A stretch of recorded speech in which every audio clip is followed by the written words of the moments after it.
Hai teman-teman, perkenalkan nama saya Domina Nenggolan, NIM 8560565502. Saya mahasiswa Universitas Terbuka Medan dan akan melakukan praktik IPA di SD, yaitu mengenai uji makanan. Di sini saya akan melakukan uji makanan terhadap karbohidrat dan lemak. Praktikum yang pertama yang akan kita lakukan adalah uji karbohidrat. Adapun tujuan daripada praktikum ini adalah mengidentifikasi bahan makanan yang mengandung karbohidrat. Di sini sudah ada bahan-bahan yang akan kita gunakan dalam praktik kali ini.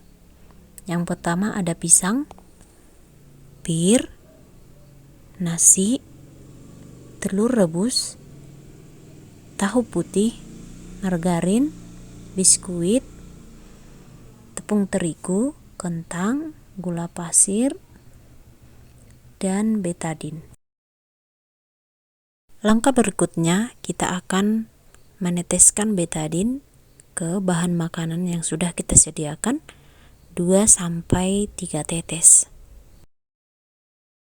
Kita teteskan ke semua bahan makanan satu persatu, mulai dari pisang, pir, nasi, telur rebus, tahu putih, margarin, biskuit, tepung terigu, kentang, dan gula pasir.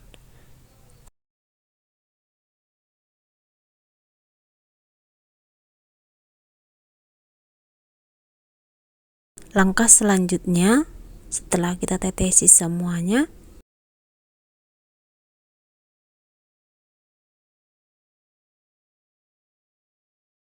kita tunggu selama 10 menit dan kita lihat hasilnya. Setelah 10 menit, lalu kita lihat hasilnya satu persatu. Yang pertama, pisang sudah berubah warna.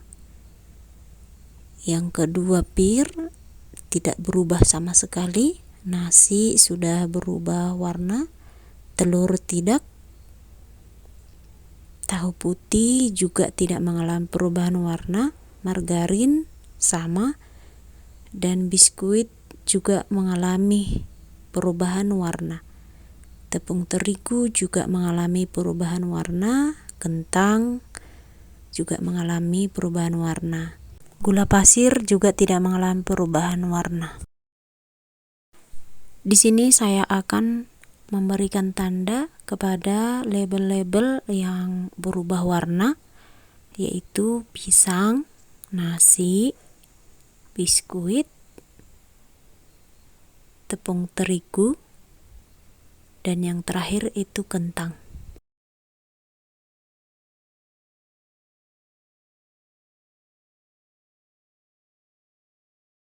Lalu dapat kita lihat yang tidak berubah itu adalah pir, telur rebus, tahu putih, margarin,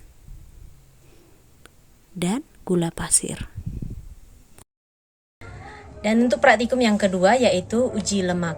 Nah, di sini tujuan daripada praktikum ini adalah mengidentifikasi bahan makanan yang mengandung lemak. Alat dan bahan yang saya gunakan adalah piring plastik, pipet 2 buah, kertas, coklat, handphone yang saya gunakan sebagai senter, lilin, sendok, margarin, kemiri, wortel, seledri, biji jagung yang kering, singkong kering, kacang tanah kering, pengganti pepaya yaitu buah pir, santan, minyak, susu atau bubuk susu, dan yang terakhir air. Langkah pertama yang kita lakukan adalah meneteskan air biasa ke kertas yang berwarna coklat menggunakan pipet yang berbeda, lalu meneteskan minyak goreng ke kertas yang sudah saya berikan label minyak goreng.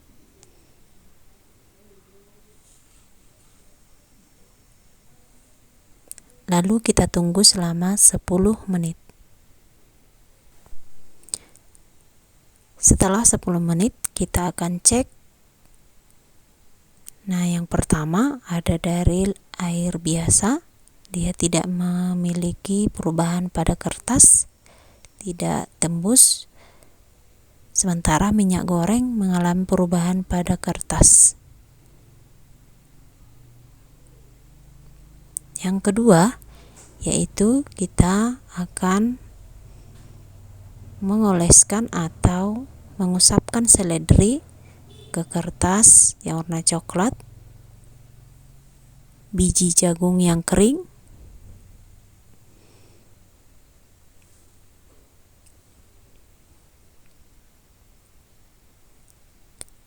singkong kering, lalu kita usap-usapkan 5-10 kali.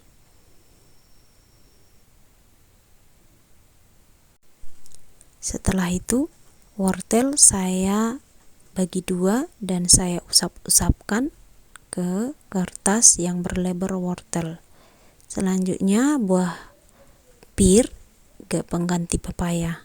Saya lakukannya hal yang sama juga.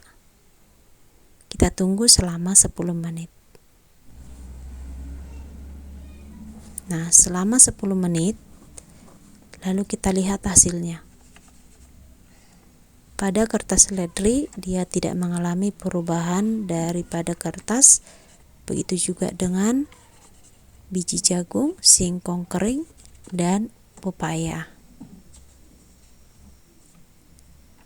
Dan ketika kita sinari dengan senter handphone, tidak mengalami perubahan juga pada kertas tersebut. Selanjutnya, kita akan melakukan uji coba kepada kacang tanah. Lalu saya usap-usapkan juga ke kertas berwarna coklat. Lalu selanjutnya margarin yang akan saya lelehkan di atas lilin. Nah, setelah margarinnya cair, lalu saya oleskan ke label margarin. Lalu kemiri. Saya lakukan juga hal yang sama.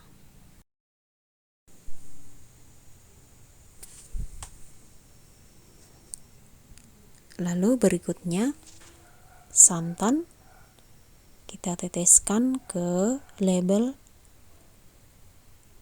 santan. Lalu selanjutnya susu kita teteskan juga dengan pipet yang berbeda. Kita tunggu selama 10 menit. Nah, selama 10 menit kita lihat perubahan yang terjadi. Pada kacang tanah mengalami perubahan tekstur, begitu juga dengan margarin, kemiri, santan, dan susu. Lalu ketika saya berikan lampu senter, kertas akan meninggalkan bekas.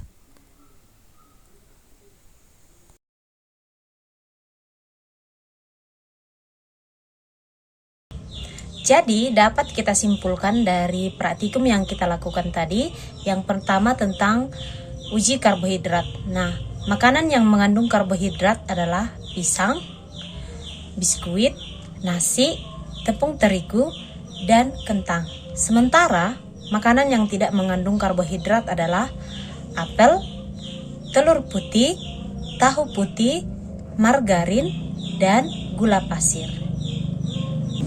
Mengapa dikatakan makanan tadi itu mengandung karbohidrat? Nah, seperti yang kita lakukan uji coba tadi, bahan yang ditetesi oleh betadin tadi, dia akan berubah warna menjadi warna biru, ungu, atau kehitaman.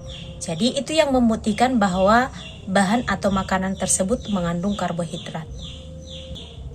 Dan untuk praktikum yang kedua, kesimpulan yang bisa dapat kita ambil adalah bahan makanan yang mengandung lemak yaitu kemiri, kacang tanah kering, margarin, santan, susu.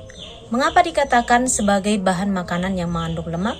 Nah, seperti yang tadi kita lakukan, kertas yang sudah kita tetesi dan kita oleskan oleh bahan makanan tersebut akan menunjukkan tekstur yang agak licin dan transparan. Sementara bahan makanan yang tidak mengandung lemak tadi adalah seledri, biji jagung kering, singkong kering, pepaya, dan wortel. Jadi, bahan makanan yang tidak mengandung lemak ini tidak meninggalkan bekas sama sekali dan tidak transparan. Begitulah kira-kira tentang praktikum IPA kali ini, yaitu mengenai uji makanan. Sekian video pembelajaran dari saya. Terima kasih.